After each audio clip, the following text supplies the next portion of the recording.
Conversationist Coffee with Willie McNair. Welcome back.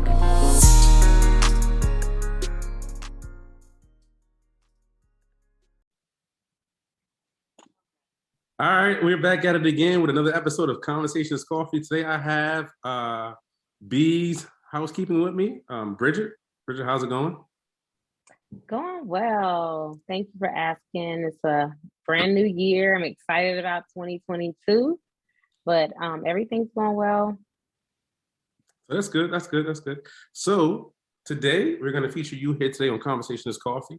Viewers, make sure you subscribe. Make sure you leave a like. Leave a comment. Let us know what you think. Bridget's actually located here in Charlotte. I met Bridget through a mutual friend. She is nothing but a ray of sunshine. Very delightful person, very, very polite. Every time I speak to her, same conversation, very, very casual. But in the same token, we're here to bring out what she does, right? And as you can see on her sweater there, she has Bees Housekeeping, and she owns a housekeeping service. And so, Bridget, what kind of got you started in the housekeeping business? Well, pretty much it's been a part of my routine and chores as a little girl growing up on the eastern side of North Carolina. I come from a big family, but cleaning was something that was instilled in us at a young age. So it's something that I actually like to do. It's something that I started doing when I was very young for my mom's friends to make some side hustle money in the summertime. You know, they would ask us to clean their home. So that's what we would do. And I enjoyed it. So I had, the crazy thing is I had to share a room with a sister that was extremely junky. So it always had me cleaning up after her because it just seems like the room is not okay if it's not clean. If it's a mess, I cannot be comfortable. So it's pretty much a part of me and a part of my personality and who I am. So once I moved to Charlotte, I noticed the big demand for needing cleaning services here in Charlotte. So I said, why not do something that I already know that I do well? And that's how the business came about years later, of course. But, we never tap into our potential sometimes until we, go through things in life and you realize, wow, I'm built for this. I'm good at this. So that's kind of how I got started.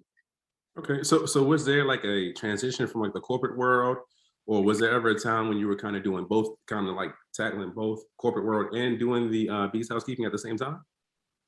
Absolutely. So it started out as like a little side hustle in 2017. Okay. That's how I started it, and I was still working corporate.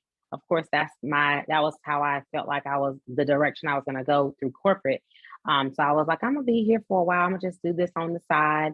And as it started to grow and I started to advertise, I noticed that, wow, this is a great demand. But I also realized that I was tapping into a skill that I was very good at. So for the longest, I said, for the first couple of years, I said, I'm just going to do it on the side. Then it started becoming really busy. So I was like, maybe there might be a chance where I will leave corporate one day. And then I got to the point where I felt like, okay, I'm in corporate, but what's next? Yeah. So I was like, why not, bring my business to life and put 100% in it. So in 2021, as I was working home, as we were under a pandemic, it was a lot of time to think, a lot of time to yourself. So those wheels and creativity just started kind of churning. And I started working towards leaving the company. I set myself a time frame that I was going to leave.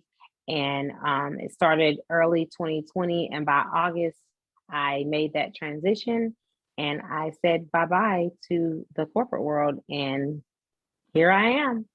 So was there like a fear factor there? Like, was it like was it basically a period where you kind of was like, dang, like, what happens if I'm not successful? Oftentimes people don't understand the fact that you have to fail forward in life. And if you're not willing to fail forward, or if you're not willing to fail, you'll never achieve what it is that you're going to ultimately do, or what you're ultimately good at, or you won't even, like you just said, you won't go off on a whim and say, okay, well, what I'm doing is something that I'm naturally good at, right? And people are not willing to take their natural God-given gift and say, I can actually make this turn this into something, so sometimes there's a fear factor there. Not saying you had a fear factor by any means, but sometimes there is, and that prevents people from actually doing what it is that they're supposed to do. It's actually stated, and this is a little off topic, but still relevant to the conversation. It's actually stated the most richest place on earth is the graveyard. And a lot of people think the graveyard. Why is it the graveyard? Well, the richest place on earth is the graveyard because that is the house of all the dead dreams, all the unwritten books, all the uninvented inventions and things of that nature that never transpired because people were too afraid. There was a fear factor that was there, that was in place, and it prevented them from actually reaching that pinnacle and getting to where they need to be at in life and pursuing whatever it was. So the one thing I want to get into is this. So you left the corporate world, and when you left the corporate world, you went into your own entrepreneurship, and you started doing things there. Just to kind of help the people out a little bit, the viewers. So we already have a feeling of how you are and who you are as a person and how you got started. Like, I guess we can kind of talk about like the fear factor a little bit, but before we get into the fear factor, we can actually talk about as well. No, just go ahead and talk about the fear factor for a second. So, do you have any level of fear at all, or you kind of so you're absolutely right, Willie. Fear was one of my biggest things that held me back. For a while, I was thinking about doing it, but I just didn't know how to get there. And that was a matter of fear. So I would kind of like push it aside. I remember during the pandemic, when it first happened, people were reaching out to me, and we were so fearful of the pandemic. We didn't realize a lot about this virus. So everybody kind of just shut down. We were living in fear. But I recognized that I left a lot of money on the table as well, because when people were reaching out to me, I did not know how to operate yet in that.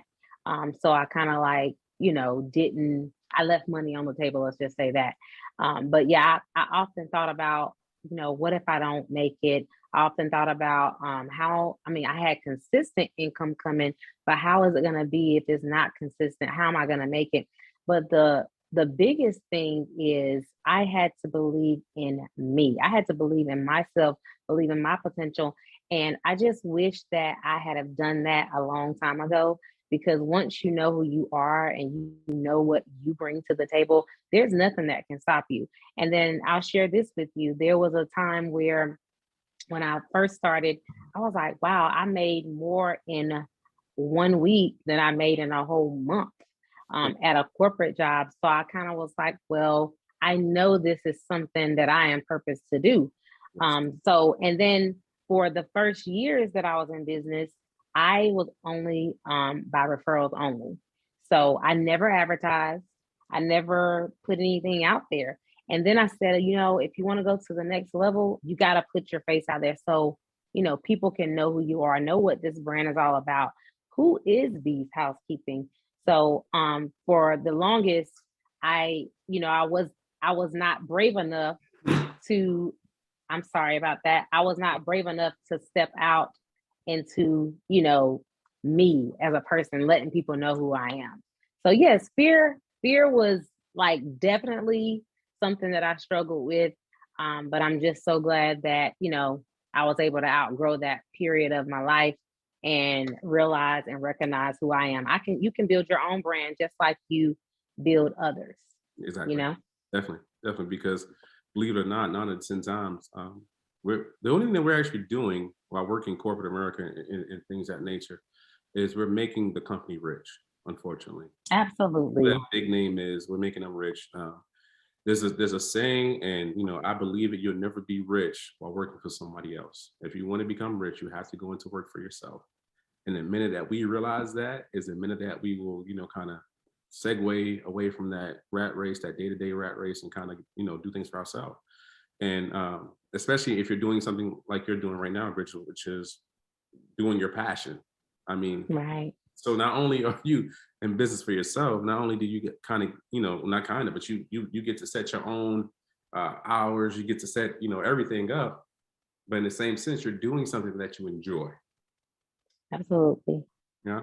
And so also as well, I have an MBA. I also know that Bridget has an MBA as well. Um, I would say yes, yes. An MBA is a good thing, especially if you're in your own business. But is it necessarily needed? From my opinion, I don't know. I don't know. I have one as well, so I can't. I don't really know. Bridget, do you want to kind of take that, or you want to say So my take on that, no, it's not needed, okay? but the value and the education and the tools that I learned and was equipped with prior to going into my business, it has been a tremendous help. Mhm. Because when you do educate yourself on how to run a business, the things that you have to think about, the overhead, because it's not just one thing that runs the business. You got things in the background. You got people that assist you. You have the insurance that you have to protect yourself and your client. So Yes. all of those things are very valid in your research when you're deciding on starting a business. Also, you want to do your research on in the area that you're in, and how many people in your area might have, education wise, which can tell you the value of kind of like people's income in those areas. So you just want to know what you're working with whenever you put yourself out there. So I would say that education is not needed because we know, both you and I know, that mindset is everything. And we know that there's millionaires out there that don't have an education. No. But for me, it's something that I value, and it's something that I'm happy to have under my belt Yeah. because it just opened up so many doors, and it also gave me a wealth of knowledge. I would agree to that. And the crazy thing about it is I agree to that like wholeheartedly 100%, especially like for me, like I had the conversation with you earlier when I came up with the concept of conversation is coffee. Originally, like back in 2016, 2015, I didn't see it through. And the reason being, I guess because I wasn't ready yet. And Hmm. I had to gain an understanding of business. Like I already had an understanding of business from just working in the military, doing different things throughout life. But I just had to I had to gravitate towards more so understanding business and what the people need, what people desire, and then be that driving force to kind of help people get off that couch and say, hey, I don't have to necessarily keep working for somebody. I can work for myself, honestly speaking. So and Absolutely. just in doing this, you kind of want to know what you're talking about, you know, um, as in you do, as in I do as well. So before we tap out, do you have anything else you want to give to the viewers? I would just say um, to pursue your dreams. I decided a long time ago that I would die empty. Mhm. And so, what that means, as you were saying, all those dreams and creativity that was left at the grave, I want to die empty when I do die. There's so many more things inside of me, so many more things that I want to do. This is just the first, um, business I've started, but there's so many wheels churning and so many ideas and things that I've written down, that so it's more to come. But I would just tell anybody out there to soar after your dreams, believe in who you are, take the leap. For so long, fear held me back, but I'm just glad to, know who I am now and be able to step out. And I plan to die empty by, pursuing everything that I can. That's a round of applause. That's actually deep. That's deep. I don't think I could have got it that good. Just that quick. So before we tap out, go ahead and give everybody your information. Like whether you have an IG or Facebook page or Snapchat or whatever have you. Let them know that I'll also have all of your information in the description below. So make sure you guys tap in and utilize the services. for Bees Housekeeping, because I will definitely do so, especially when my kids leave. They are so messy. It is no joke. With that being said, yeah. So you want to give them any your credentials there? Absolutely. Thank you guys. Thank you so much, Willie, for having me. I appreciate this platform. I appreciate what you're doing. And I'm wishing you much success in your endeavors. You guys can follow me on Instagram at Bees Housekeeping 17. You can follow me on Facebook at Bees Housekeeping 17. You can follow me on Clubhouse at Bees Housekeeping. My website is www.beeshousekeeping.com. My email, if you want to reach out to me, beeshousekeeping17@gmail.com. But again, follow me, guys. You can see some of my stories. I give tutorials. I also show some of my work, my before and after. So take a look and give me a call. I'm located here in Charlotte, North Carolina. For now, that's more to come, franchise to come, so other cities to come. Yes. We also do surrounding areas in Charlotte. So give us a buzz and we can do a free quote for you. So thank you so much. All right. Well, thank you very much, Bridget and Bees Housekeeping. And again, this is Conversations Coffee, and we're out. Peace. Thank you. Bye-bye.